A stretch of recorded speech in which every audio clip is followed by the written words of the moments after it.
Bienvenue dans cette nouvelle exploration.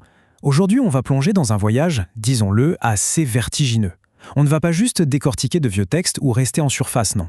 On va entamer une descente lente, mystique, au plus profond des couches de notre propre conscience. Le programme de ce décryptage? Un parcours initiatique à travers 7 feux intenses. Des feux qui, selon la sagesse ancienne qu'on va analyser, ne sont absolument pas là pour nous détruire, mais au contraire, pour révéler ce qui se cache vraiment tout au fond de notre être. Alors on y va. Commençons tout de suite par cette question qui remet un peu tout en perspective. Et si l'enfer, au final, ce n'était pas du tout un endroit physique? On a tous en tête ces images très littérales de châtiments éternels, de flammes bien réelles. Mais si tout ça, c'était en fait une gigantesque métaphore? C'est quand même fascinant de se dire que l'enfer pourrait simplement être un état psychologique, un processus interne, parfois douloureux, c'est vrai, mais dont le but unique est de dépouiller l'ego de toutes ses illusions. C'est un changement de paradigme radical qui donne un sens complètement nouveau à nos épreuves intérieures. Le point de départ linguistique pour comprendre ça est vraiment surprenant. D'un côté, on a le terme nar, qui veut dire le feu, et de l'autre, nour, qui signifie la lumière. Et même si leur racine exacte varie parfois un peu, la proximité phonétique et symbolique est absolument frappante. Dans cette tradition, le feu, c'est en réalité de la lumière qui fait mal. Quand notre ego résiste à la vérité, eh bien cette lumière nous brûle. Mais quand l'âme s'ouvre, cette même lumière devient éclairante. C'est le même principe divin, mais on le ressent différemment selon notre degré de résistance. Les sources qu'on étudie proposent une carte de navigation, et elle est fascinante. Ce tableau, c'est un peu notre feuille de route cosmique. Il relie les 7 noms de l'enfer mentionnés dans le Coran avec 7 couches psychiques. Ça fait d'ailleurs un écho incroyable aux 7 chakras des traditions orientales. C'est un voyage qui part de la séparation de base, vous savez, cette illusion d'être totalement isolé dans le monde matériel, pour s'élever peu à peu jusqu'à la dissolution complète du faux moi. À chaque niveau, il y a une illusion spécifique de l'ego qu'il va falloir traverser. Étape 1, tout en bas, Jahannam, le monde voilé, directement connecté au chakra racine. Notre parcours commence ici, dans le monde le plus dense, le plus lourd. C'est le moment symbolique où l'âme entre dans la matrice matérielle. C'est l'incarnation à l'état pur, centrée uniquement sur la survie et sur cette illusion terrifiante qu'on est fondamentalement séparé du reste de l'univers. Et là, l'étymologie nous donne une vraie claque. La racine arabe GNN, c'est tout ce qui est caché, couvert, voilé. C'est de là que viennent le mot djinn, qui désigne l'âme, mais aussi Jannah, le jardin caché, le paradis. Qu'est-ce que ça prouve symboliquement? Que dans ce premier monde très dense, l'âme n'est pas perdue. Elle est juste recouverte, un peu comme une graine dans la terre.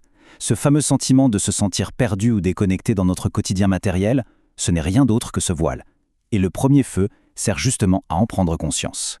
On continue notre ascension et on arrive à l'Asa, qui est lié au chakra sacré. Ici, le feu change complètement de nature. On entre dans le feu de la soif émotionnelle, des désirs qu'on n'arrive jamais à assouvir. Notre âme s'accroche de toutes ses forces au monde matériel, en essayant de combler un immense vide intérieur par la possession, les plaisirs, les addictions. Mais plus notre ego consomme pour se rassurer, plus il brûle dans l'illusion de ce désir sans fin. C'est un vrai cercle vicieux. On monte encore d'un cran pour atteindre Sakar, au niveau du plexus solaire. Ça, c'est le centre de la volonté, du contrôle, de la domination.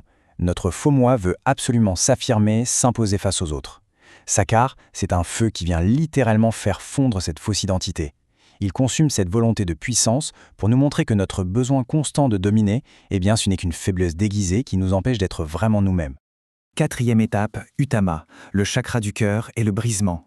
Là, on touche à un point de bascule absolument critique. C'est le lieu d'un brisement très profond où toutes nos protections émotionnelles, toutes ces identités sociales qu'on a mis des années à construire, tous les faux masques qu'on porte tous les jours, tout ça explose sous l'effet du feu. Les textes sont d'une précision incroyable là-dessus. Écoutez bien ce que disent les versets 104, 6 à 7. Le feu de Dieu, allumé, qui monte jusqu'au cœur. C'est une nuance fondamentale. Ce feu divin ne vient pas détruire l'âme en elle-même, pas du tout. Il vient fracasser les coques, les carapaces qui emprisonnent notre cœur. C'est un moment forcément douloureux, oui, mais c'est aussi un instant magnifique où notre véritable essence commence enfin à briller à travers les fissures de notre armure. On arrive maintenant à Sahir, lié au chakra de la gorge. Une fois que le cœur est ouvert, le problème, ce n'est plus l'émotion, c'est la pensée. C'est la tempête mentale, l'agitation permanente dans notre tête, le bruit assourdissant de nos pensées compulsives, de l'anxiété. Ce fameux intellect qui passe son temps à juger, à diviser, à séparer, eh bien il doit être réduit au silence. C'est dingue quand on y pense, parce qu'ici c'est carrément l'intellect qui subit la purification. Le verset 67-10 est très clair. Si nous avions écouté ou raisonné, nous ne serions pas parmi les hôtes du brasier. Ça prouve que notre esprit lui-même doit être nettoyé des pièges logiques de notre ego. Notre propre agitation mentale crée sa propre souffrance, et il n'y a qu'un vrai silence intérieur qui puisse éteindre ce brasier-là. Plus on grimpe, plus les pièges sont subtils. Et on arrive à Aljaim, au niveau du troisième œil. Alors ça, c'est l'un des concepts les plus cruciaux de tout ce voyage, l'illusion spirituelle. C'est un piège redoutable quand on s'engage sur un chemin de développement intérieur. L'ego spirituel croit qu'il a tout compris, qu'il est éveillé. Il perçoit de la lumière, certes, mais il s'enferme dedans. C'est une vraie prison lumineuse. On reste coincé dans un faux moi spirituel qui est incroyablement tenace. Ce qui nous amène à l'ultime étape, Awiya, le chakra couronne, l'abîme infini. C'est le sommet, le point culminant de notre trajectoire. C'est le plongeon terrifiant dans l'illimité, là où absolument tous les repères, toutes les béquilles de notre ego s'effondrent d'un seul coup face à l'immensité. Mais le vrai point crucial, le paradoxe mystique absolu, il est dans ce mot, Huiya. Ça renvoie à Hu qui veut dire lui, l'essence absolue. Donc, ce qui semblait être une chute terrifiante et mortelle pour l'ego, c'est en fait la libération suprême. Pour l'âme, ce n'est pas une chute, c'est le retour joyeux à l'essence divine. L'ego disparaît purement et simplement pour laisser toute la place à l'essence. Et tout ça s'aligne parfaitement avec un symbole coranique hyper puissant, celui des peaux consumées.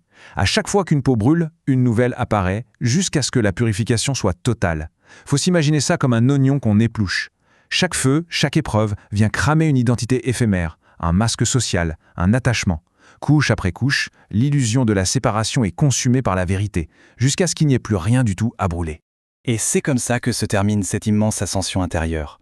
Quand la toute dernière peau de notre ego part en fumée, quand nos illusions volent définitivement en éclats et que la séparation n'existe plus. Que reste-t-il vraiment ? Eh bien, il ne reste aucune trace du feu douloureux. Il ne reste qu'une paix infinie. Le rayonnement éclatant de la lumière pure, le Nour absolu. C'est sur cette réflexion lumineuse qu'on clôture cette exploration. Prenez le temps d'y réfléchir.